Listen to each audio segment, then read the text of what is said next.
Welcome, everyone. Today, we're going to build what I think is a foundational pillar for your entire management career, and that is understanding and implementing internal controls.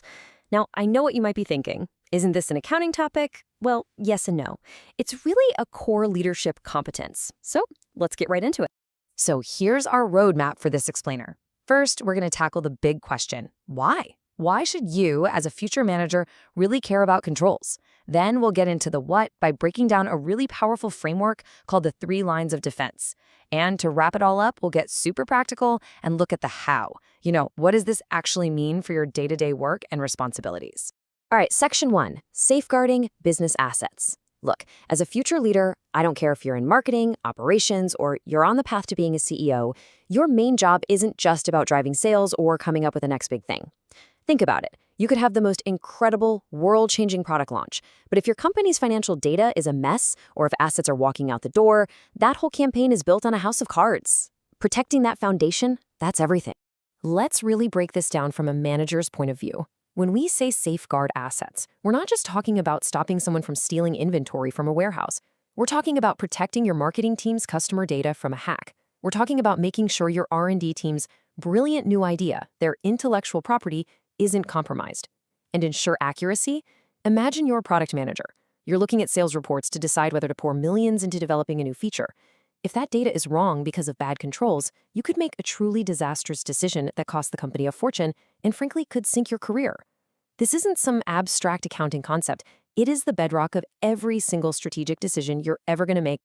Okay, let's roll into section 2. So now we get the why. We know how critical trust and protection are. Now let's start dissecting the system, the framework that companies use to build that protection. You can think of it as 3 distinct but totally interconnected lines of defense. Grasping this concept is absolutely crucial for you.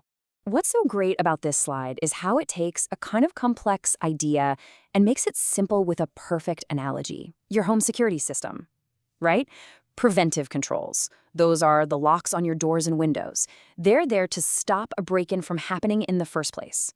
Detective controls, that's your alarm system, the motion sensors that go off if someone does manage to get inside. And finally, corrective controls. That's what you do after the alarm goes off. You call the police, you board up the broken window, you fix the immediate problem, and you figure out how to stop it from happening again. See, you wouldn't just rely on the police to protect your house, right? You'd lock your doors. In the same way, a smart company doesn't just wait for an audit to find problems. It builds a layered defense, starting with strong locks on the front door. Okay, let's really dive into this first line of defense, preventative controls. As you can see, these are all about being proactive. Their whole reason for being is to stop a problem, whether it's an honest mistake or something more deliberate like fraud, before it even starts. This is your first, and you could argue your most important line of defense. And why is that? Because it is always, and I mean always, cheaper and way more effective to prevent a problem than it is to clean up a mess later. Just think about the cost in both time and money of investigating a fraud versus just setting up a simple approval process from the get-go. So let's see how these actually work in the real world. Authorization requirements. This is huge. A frontline employee can't just decide to go out and buy a $50,000 piece of machinery, right? It needs a manager's signature. That prevents the bad spending before the money goes out the door. Next up, segregation of duties. This is a classic for a reason, and it is vital. It just means that no one person has control over conflicting parts of a single transaction. For example, the person who approves payments to a supplier should never be the same person who can add a new supplier to the system. Why? Well, to stop them from creating a fake company called My Beach House Fund and paying themselves. Then you have mandatory training and physical security, which are pretty self-explanatory. They're all proactive steps. But let's be real for a second. No system is perfect. No matter how great your preventive controls are, you have to assume that something, someday, might slip through the cracks. And that's exactly where this second line of defense comes into play. These are your safety nets. They're designed to find problems after they've already happened, but hopefully before they spiral into a catastrophe.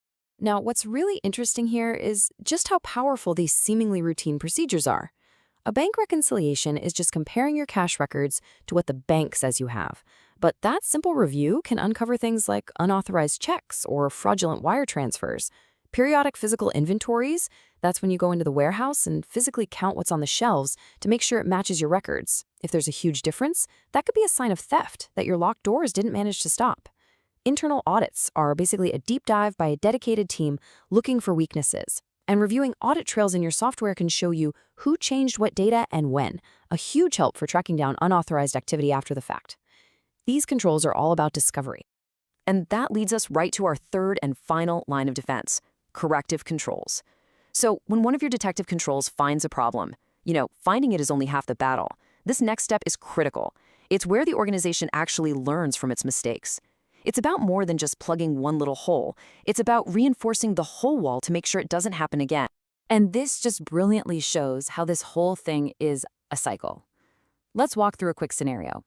An internal audit, that's a detective control, finds that a bunch of employees are consistently messing up their expense reports.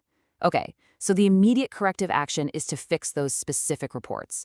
But the real corrective action, the more important one, is to create and roll out a new mandatory training program on how to do expense reports correctly.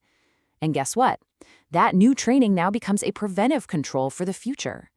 You see how it all connects? It's a continuous loop of getting better. Okay, section 3. Understanding those 3 types of controls is essential, for sure. But as a manager, your real job is to take this theory and put it into practice, continuously and effectively. It's really about building a culture of control. This is definitely not a set it and forget it kind of thing. Let's apply this cycle to something we all get, employee travel expenses. Step 1, set policies. The company creates a simple rule. Any flight over $500 has to be pre-approved by a manager. Step 2, document. The employee submits their expense report with all the receipts, and that manager's approval is digitally stamped on it. That creates the audit trail. Step 3, review. At the end of the month, accounting is looking things over, and they notice that a few people in one department are constantly booking crazy expensive, last-minute flights without approval. Step 4, improve. The manager looks into it, realizes the team just needs to plan better, and puts in a new policy that all travel has to be booked at least 2 weeks in advance. And then what happens? The cycle starts all over again, monitoring this new policy. This quote really nails your ongoing responsibility. Just think about how remote work has exploded. The old control systems you had for an office, like literally locking down laptops at night, might be totally useless now. A brand new risk pops up. Employees using their unsecured home Wi-Fi to access sensitive company files. So you need a new control, like requiring everyone to use a secure VPN. Continuously monitoring is the key phrase here, because the risks you face are never standing still. I really want to pause here for a second because this is one of the biggest mistakes I see students make. Let's be crystal clear about the cost. A preventive control, like requiring 2 people to sign off on a wire transfer, might cost a few hours of admin time each week. A detective control, like a full internal audit, costs real money in salaries. But the cost of failing to prevent a fraudulent multi-million-dollar wire transfer, that's catastrophic. We're talking financial ruin, shareholder lawsuits, and a hit to the company's reputation that you might never recover from. Powerful detective controls can never, ever make up for having weak or non-existent preventive controls. So, I'll leave you with this final management dilemma to chew on. Imagine you're the new chief financial officer. You've got a limited budget. You can either spend it on a state-of-the-art, real-time fraud detection system, an incredibly powerful detective control, or you can invest that money in a massive training program and system upgrades to strengthen your preventative controls. Which one do you pick? The answer isn't just about accounting. It's about your whole philosophy of leadership. Do you want to be a manager who's really, really good at cleaning up messes, or one who stops them from happening in the first place?